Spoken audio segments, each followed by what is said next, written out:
AllReasonNoLogic.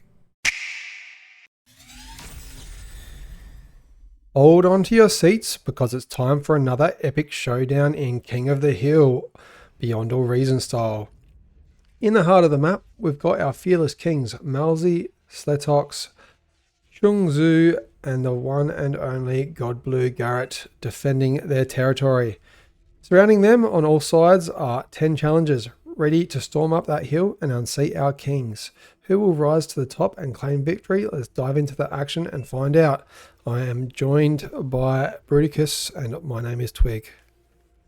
So the map is Raptor Crater and we've inverted the map so the center is now the highest point of the map instead of the lowest to make it a king of the hill.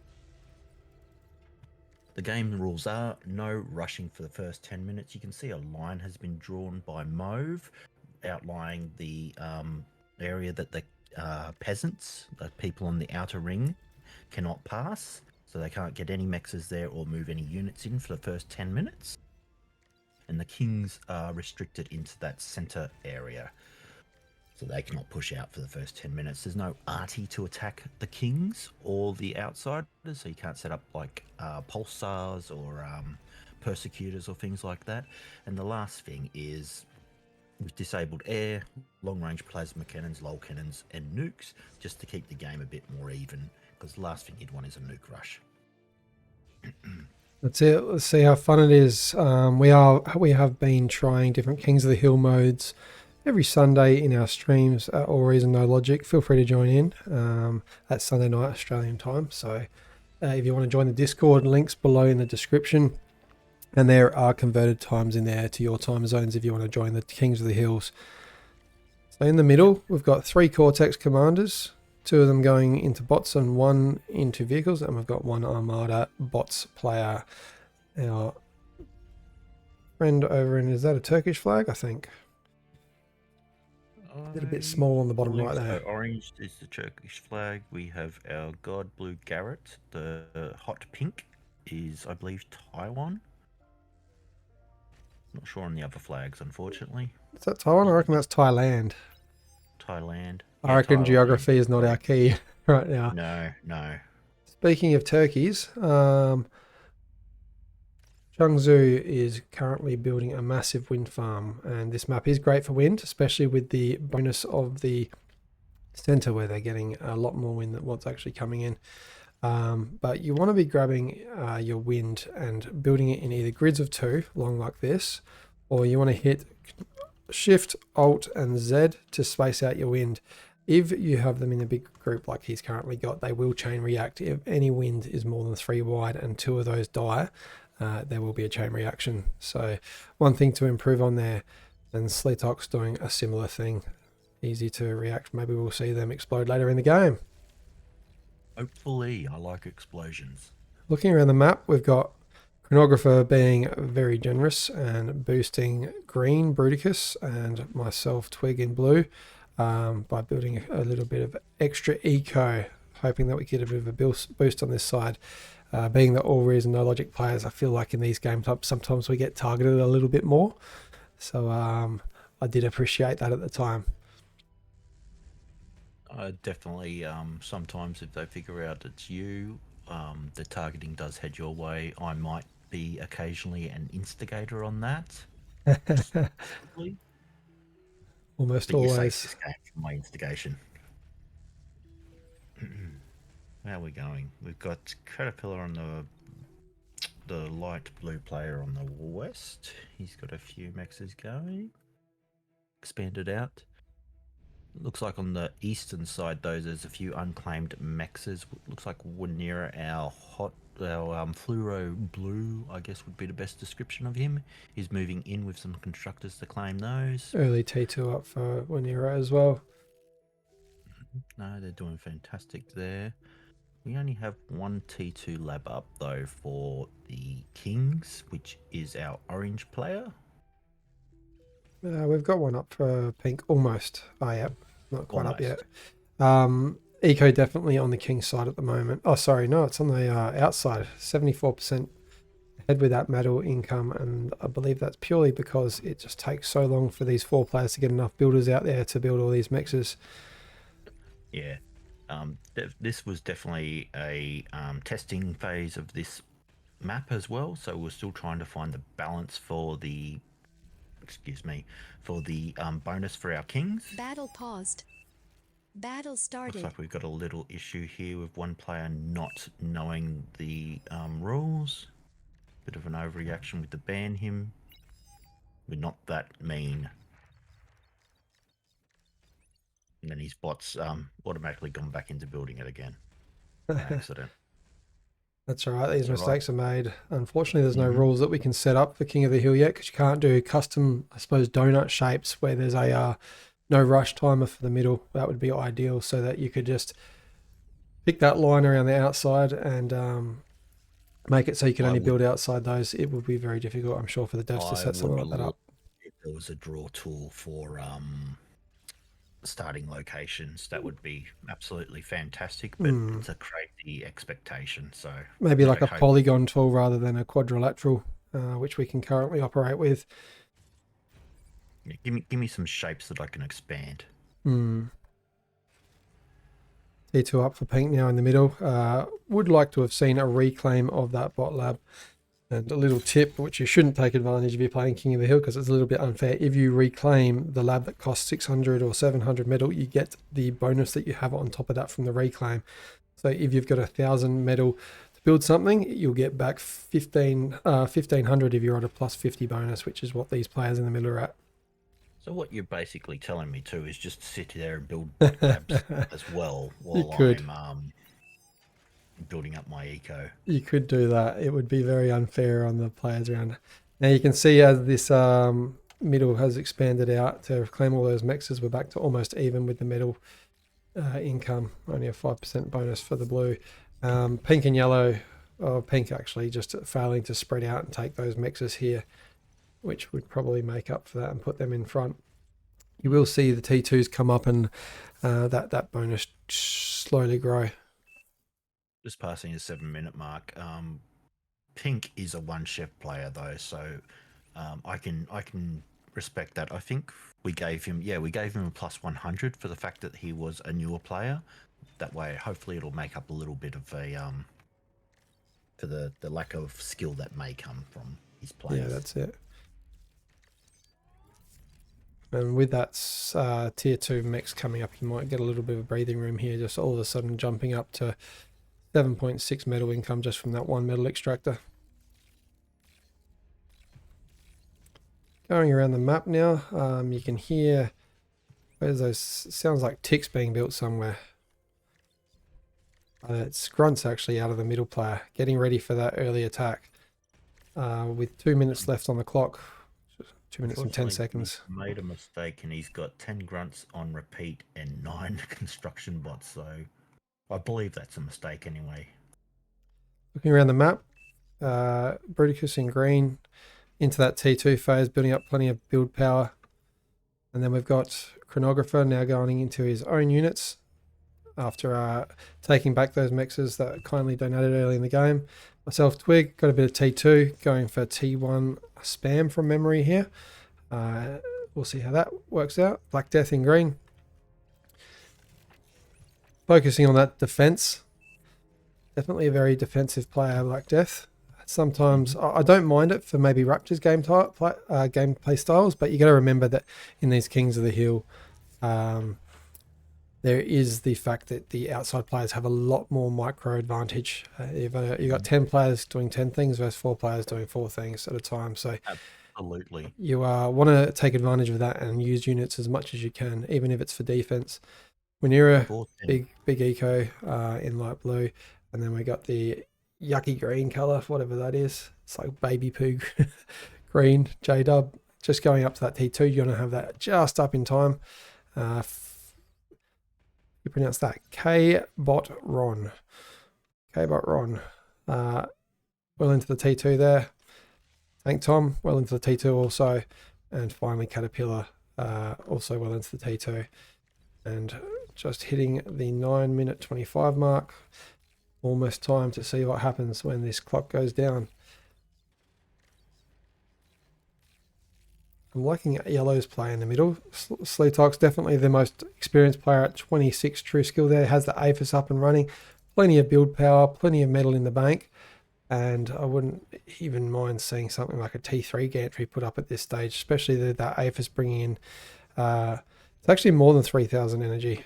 3,000 is the standard amount. These replays don't consider the extra 50% bonus. I'm pretty sure that's 4,500. If you click on his income, you will see that he's on 134 metal a second and 5,100 and about 85 energy. Yeah. And the 10-minute mark has elapsed 15 seconds ago. Those first units starting to spread out.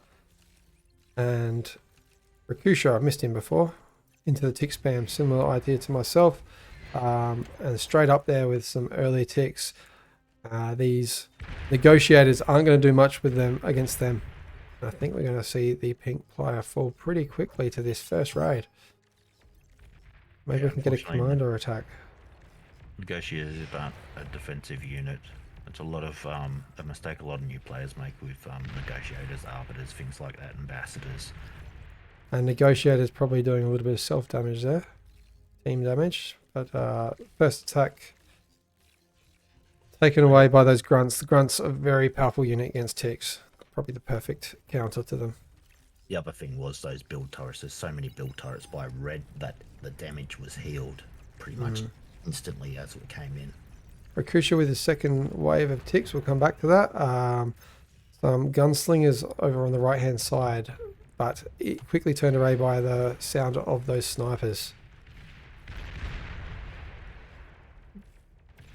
It's a beeline happening for these. And you just see those ticks chain react. You're going to spread them out, Rakush. I mean, I do the exact same thing. And there you go. Yellow's put that T3 up there, had the metal for it, and Razorbacks out in the field. They are going to do some damage and very good at cleaning up all these light units, which I am failing to micro. No, Razorback's definitely a good choice in these games like this. You're going to have a lot of low tier units coming in from the peasants. So having something that can just mop up low tier very quickly is a fantastic unit. We might see something happen over here with the wind, like I was saying before. If you can get a couple of these winds, you'll get a chain reaction. Not quite. There we go. There we go. And a conversion. And the converter. Dick's moving back in to defend those, so that's good play. Looks like Green's sending in some blitzers now. T2 spam unit. Blitz, sprinters. Sprinters, yeah. I always mix that up. They shoot pretty much at the same rate, but the sprinters are very fast, very versatile, and get up the hills very quickly. Running, just ignoring, that's pretty much the tactic of the sprinter. Ignore what's in your path and just try and get to your target. Yeah, that's true. Only claimed a couple of wins for that raid. That build power is so powerful. What's the game plan here for the outside? We've obviously got a few players that are just going for that spam. The snipers on the top coming out of orange. Shangzhou are doing very good at taking out these T1 units. And they just fall like that. And he's also got a line of welders forming up behind them as well. So if the snipers, well, they're a bit far from the snipers. We've got some pings coming in from the tweak. Yellow chasing everything into the middle to chase these sprinters and the ticks here, but failing to see these recluses, which have now been picked up and easily burned back. Rakusha loving his tick spam, and it does work. Can be countered though by dragon maws and especially the dragon claws with that chain lightning bouncing between targets. So something to keep in mind for a King of the Hill if you ever join Numbers. You see tick spam or Juno. Very defensive plays out of the team here at the top. These three Razorblacks that Yellow has could be pushing down those ramps at the moment. And Rakusha doing some damage with these ticks. Yep. More success with that raid for sure.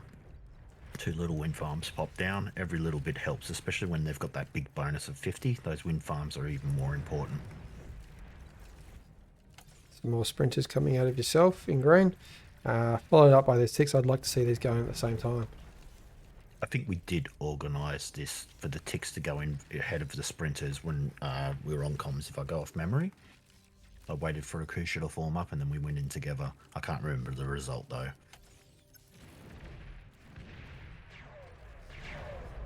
Nope, I move north. The sprinters trying to jump around. I think you're just targeting those. No, I thought you might have been targeting those reactors there, converters. Yes, you are. Some conversion and a max isn't too bad, especially when they've got that boosted eco. I think I got some build power, or did I get it all? Yes, No. and there goes the chain reaction of the build power. Nicely Beautiful. done. That was a very cookie to crack. With that build power down now, the raid should be more successful. The middle, Looks like we got definitely on the back foot. Yep, Tom, sorry, with those fiends.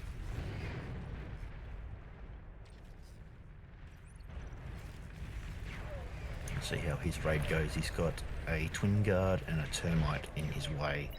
And then it's free run, although there is grunts starting to push up with some fiends mixed in. Some of these sumos trying to get down into Caterpillar's base, the light blue player, but nicely turned back by these ticks by Rakusha.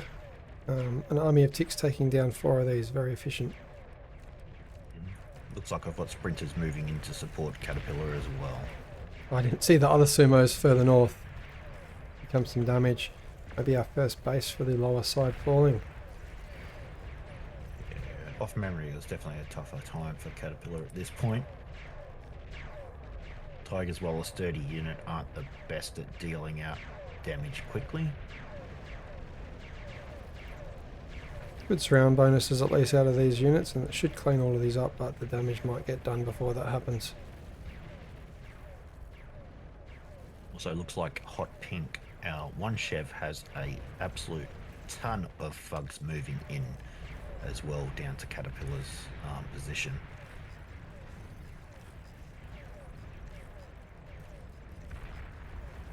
Big spam now coming out of Wanira, but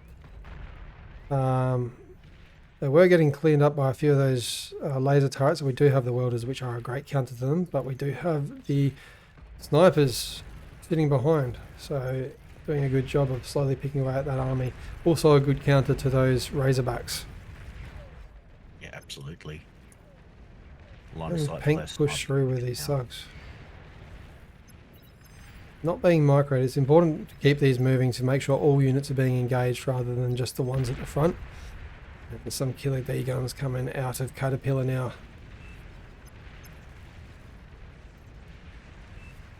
Goes down, but it also takes out a nice chunk of that army as well with its death explosion. It looks like Tank Tom's moving down to support Caterpillar with some Sheldons. Quite like the transition that Yellow's done here.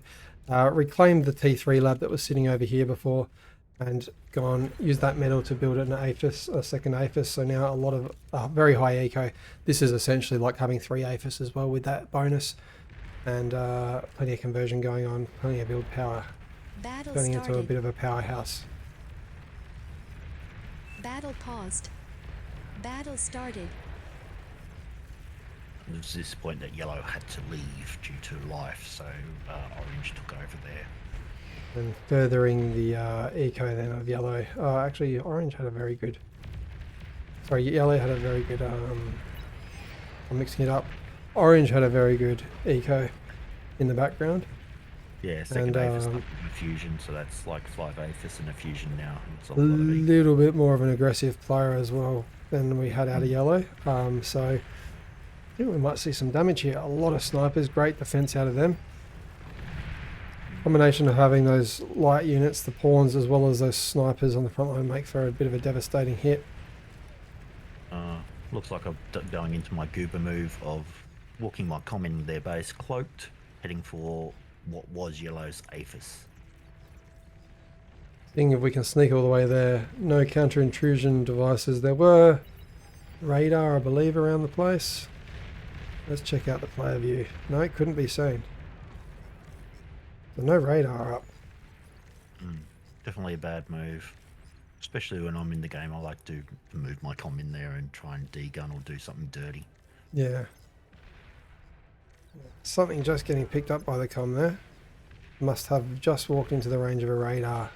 And Yeah. I think this is where I was trying to yell at you, Control D, Control D. You get a big of explosion radius out of this commander if you manage to Control D it. But still, the damage done by having just that blow up has taken out all of the metal income and build power out of that player. Yeah, I wanted the D-gun. I was literally clicked the command for the D-gun another half a second and it would have gone off. More build power about to fall here. You're doing really good with those sprinters. They were definitely your favourite unit of the game. And I am struggling now. Orange has pulled the trigger and I lose my comm to probably the worst D-guns I've ever done in my life. And not much can be done to stop this many Razorbacks when you don't have much of an army. Sharpshooters do quite a bit, and you will see I think I've managed to take a few of them out. But there is no stopping this many. And the problem is And the Black sharpshooters have Death. such a long fire reload period and they're slow, so the Razorbacks can get on top of them quite quickly.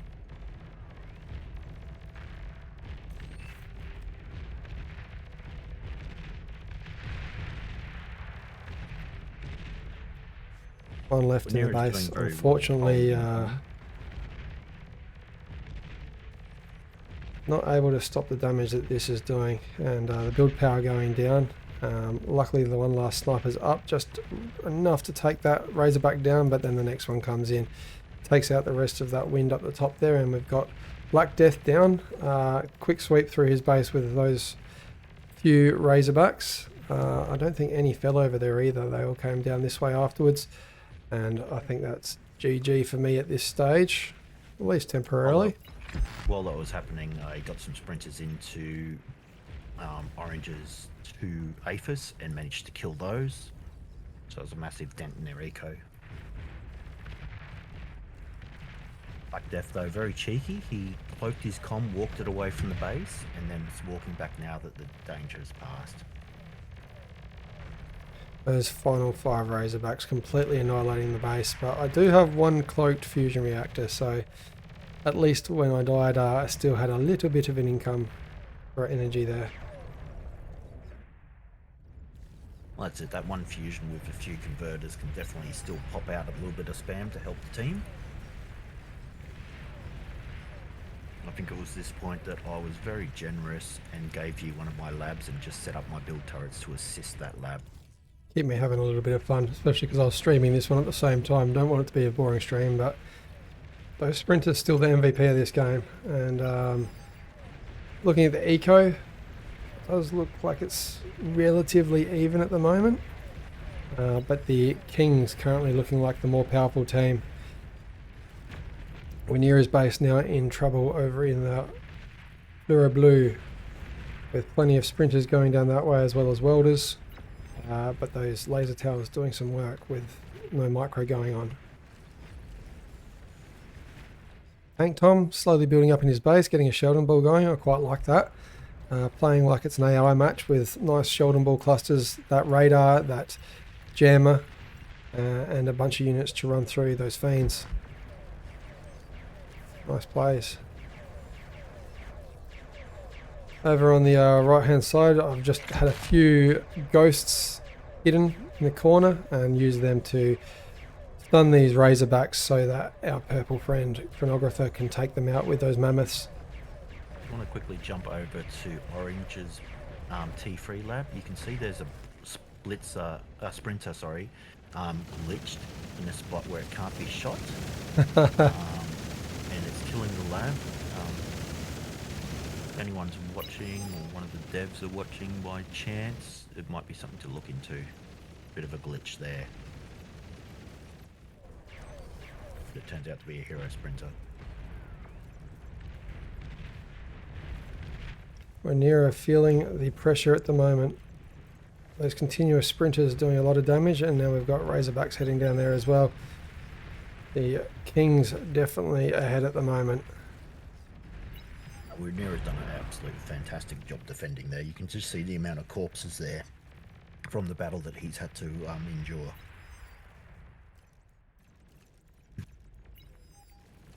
Looks like he's going to get reinforced by some fiends, possibly. Yep. Comp goes down though. Over in the middle, another sprinter run by yourself. Trying to jump through there. I wouldn't have minded seeing the commander get taken on there, but at least getting all that build power. And we're going to see a nice take out of those converters. Razorbacks now in Rhaenyra's base. Fortunately, the comm falls. I'm sure he got another D gun off or two, but too many Razorbacks. Not much you can do about that. And down goes our blue player. Definitely Theme, blue players falling everywhere. I definitely think when it comes to fighting the Kings, that killing the build power is probably one of the better options. They might have that eco, but if you can't use it, it's definitely a disadvantage. Thank Tom, Sheldon balls coming into hand now, taking out units from a distance, but it is Sheldon's versus Sheldon shortly. And I think with the extra arbiters, I think Pink might assist in taking out their army once their vision comes of hand. Unfortunately, the red player does not have any radar bots at the moment, so Tank Tom has free reign with the line of sight bonus. My first sprinter run by with your donated units, and I can see how quick they fall down. But an AFK commander here. And that's a brilliant kill there. And knowing that those arbiters are just facing, you can see that no matter what, that commander was going to take the damage from those arbiters. All of them just firing, even after it's gone and dead. It was amazing how much damage those sprinters did with the surround bonus as well. There was only about 5 or 6 of them roughly surrounding that commander at the end, and they just melted him. J-Dub now feeling the heat. Orange pushing into the base, but doing a great job is our peasant on the edge of the map. We call them peasants and kings. Those sprinters not stopping. I wouldn't mind seeing them all grouped up a little bit and then used all at once. I'm trying to micro a couple scuttles here. I was hoping to get in their eco, but I don't think I get that much damage. I think they get seen. The scuttles can be picked up by the radar. Yeah, just a little tip for newer players learning the game. Cloaked units can still be detected by radar. They just won't show which unit it is, and it won't show the exact position. For a full cloak, you will need jammer coverage. I'm just separating these units here just in case. They do explode and chain react, so I wanted to keep them apart, but then I believe I accidentally put them back together and poorly microed them. We'll see. I can't actually remember what I did here. Yep, you can see that those being picked up on the map there. And reaction out of orange. I think we might get some build power here, potentially. No, I should have gone for the build power. That was a brilliant reaction by orange, though. Seeing that there is stealth there, move the ticks in, and if something's cloaked, again for new players, if something's cloaked and you move a unit next to it, it'll decloak it. Another sprinter run by. These sprinters may be going to do the damage. And behind you, Rakusha in light purple with those snipers, the sharpshooters, taking out everything with no prejudice. When you get to this numbers, you cannot stop something like this without something absolutely massive. That was definitely a good combo there by Rakusha, yourself and I. Sprinters protecting the sharpshooters clearing up at a hole, and then the sprinters running in. I think I just managed to get this, yep. Down to the last few sprinters, and just like that, that is the eco. It is important to keep those ecos as far apart as possible. I know it's a bit tight in the middle here. One way to see how fast something will explode is by clicking it and hitting space and X, and you can see that flashing light around the circle there. It will tell you that explosion radius, and obviously the damage, doing more damage from that explosion towards the center of the circle. Yeah. Look, general advice, don't put your advanced converters next to your AFIS, because when they blow, they could blow up your whole AFIS farm, as you just saw. And the red commander there, seeing the horizon, that is defeat, and throwing in the towel there. Went quickly from King's advantage down to the Peasant's advantage there, and a lot of damage there done by Changzhou, also producing the most resources, especially after taking over his neighbour's base. And Bruticus doing brilliantly with all those sprinters, continuously punching them out. A little bit of a check of the statistics there. You can obviously see most of the damage done by those players in the middle, the red and the orange player. So nicely done by our new player, God Blue Garrett, brand new to the game. One chevron and a lot of damage, especially with those thugs and a few other units. Nice defensive plays as well. I hope you guys like that one. If you'd like to ever partake, like I said earlier, jump in the Discord. We have an events tab in there. And also, if you'd like us to cast any of your games or participate in 1v1s, also join into the Discord. There's a replay section there. I hope you enjoyed this one, and we'll see you next time. Like, subscribe, and I'll catch you next time.